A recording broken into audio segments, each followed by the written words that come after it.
Assalamualaikum warahmatullahi wabarakatuh.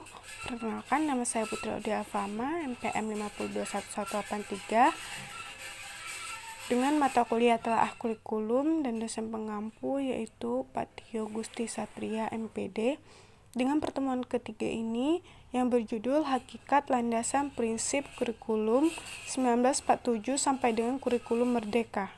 Baiklah, materi yang pertama yaitu kurikulum 1947. Pada saat itu, kurikulum pendidikan di Indonesia masih dipengaruhi sistem pendidikan kolonial Belanda dan Jepang sehingga hanya meneruskan yang pernah digunakan sebelumnya. Lebih menekankan pada pembentukan karakter manusia Indonesia yang merdeka dan berdaulat. Rencana pembelajaran 1947 tidak menekankan pada pendidikan pikiran. Yang diutamakan adalah pendidikan watak, kesadaran bernegara dan masyarakat. Materi pelajaran dihubungkan dengan kejadian sehari-hari, perhatian terhadap kesenian dan pendidikan jasmani. Materi yang kedua yaitu kurikulum 1952. Kurikulum 1952, Rencana Pelajar Terurai 1952. Setelah Rencana Pelajaran 1947 pada tahun 1952, kurikulum di Indonesia mengalami penyempurnaan. Kurikulum ini lebih merinci setiap mata pelajaran yang kemudian diberi nama Rencana Pelajaran Terurai 1952. Kurikulum ini sudah mengarah pada suatu sistem pendidikan nasional. Yang paling menonjol dan sekaligus ciri dari kurikulum 1952 ini bahwa setiap rencana pelajaran harus memperhatikan isi pelajaran yang dihubungkan dengan kehidupan sehari-hari. Silabus mata pelajarannya menunjukkan secara jelas bahwa seorang guru mengajar satu mata pelajaran. Auzak Ahmad di Permendas periode 1991 sampai dengan 1995. Selanjutnya yaitu kurikulum 1964, usia tahun 1952 menjelang tahun 1964. Pemerintahan kembali menyempurnakan sistem kurikulum di Indonesia yang berisi pokok-pokok pikiran kurikulum 1964. Yang menjadi ciri dari kurikulum ini adalah bahwa pemerintah mempunyai keinginan agar rakyat mendapatkan pengetahuan akademik untuk pembekalan pada jenjang SD, yaitu pengembangan moral, kecerdasan, emosional, artistik, kepedulian, dan jasmani. Kan dasar lebih menekankan pada pengetahuan dan kegiatan fungsional praktis. Selanjutnya yaitu kelahiran kurikulum 1968 bersifat politis yang menggantikan rencana pendidikan 1964 yang dicitrakan sebagai produk Orde Lama.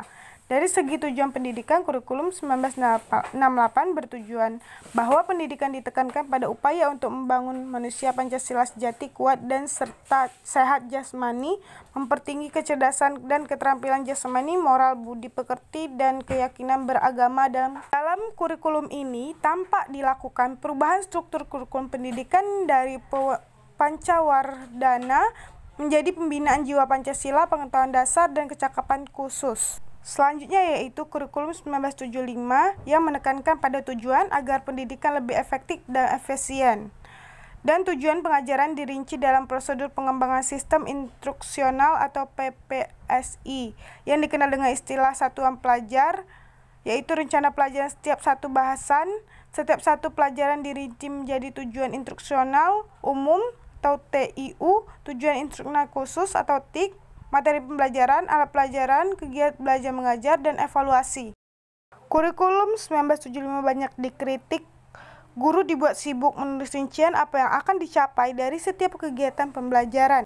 Selanjutnya yaitu kurikulum 1984, kurikulum 1975 yang disempurnakan.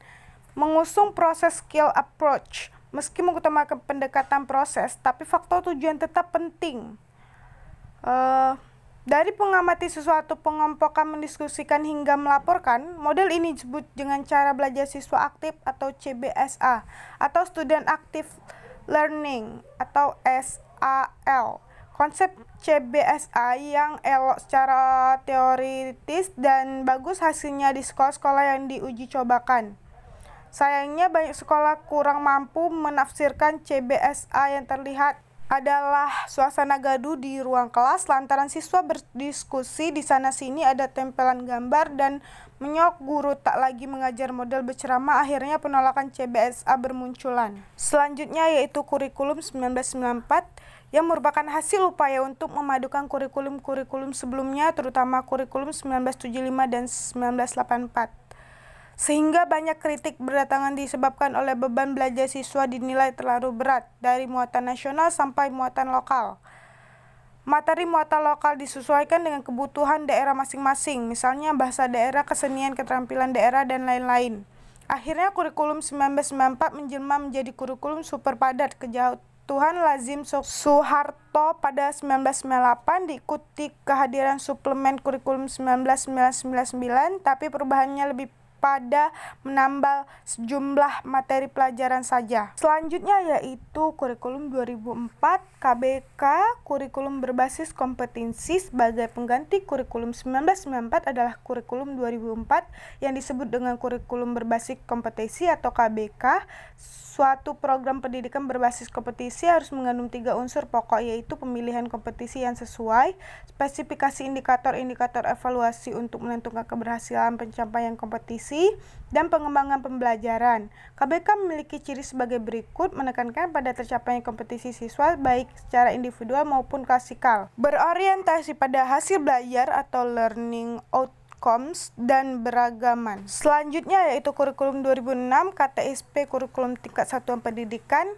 Pada kurikulum 2006 ini pemerintah pusat menetapkan standar kompetisi dan kompetisi dasar, sedangkan sekolah dalam hal ini guru dituntut untuk mampu mengembangkan dalam bentuk silabus dan penilaiannya sesuai dengan kondisi sekolah dan daerahnya.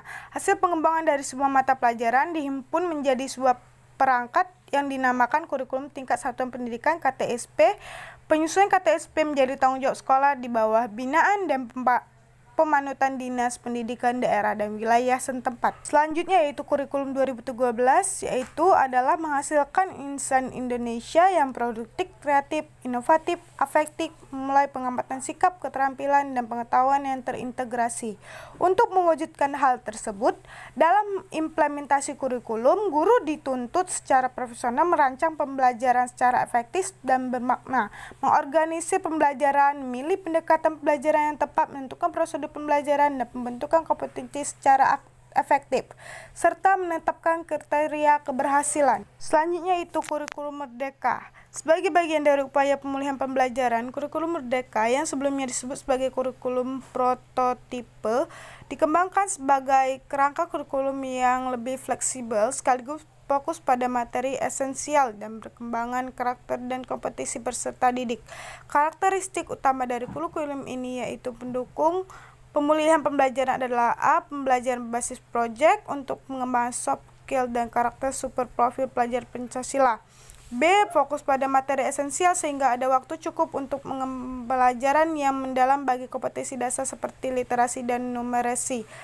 C. Fleksibilitas bagi guru dan melakukan pelajaran yang teridentifikasi sesuai dengan kemampuan peserta didik dan melakukan penyesuaian dengan konteks dan muatan lokal. Itulah materi dari Hakikat Landasan Prinsip Kurikulum 1947 sampai dengan Kurikulum Merdeka. Apabila ada salah kata, saya mohon maaf. Pada Allah saya mohon ampun. Saya Ari, wabillahi taufiq wal hidayah. Assalamualaikum warahmatullahi wabarakatuh. Dan jangan lupa komen, like, and subscribe.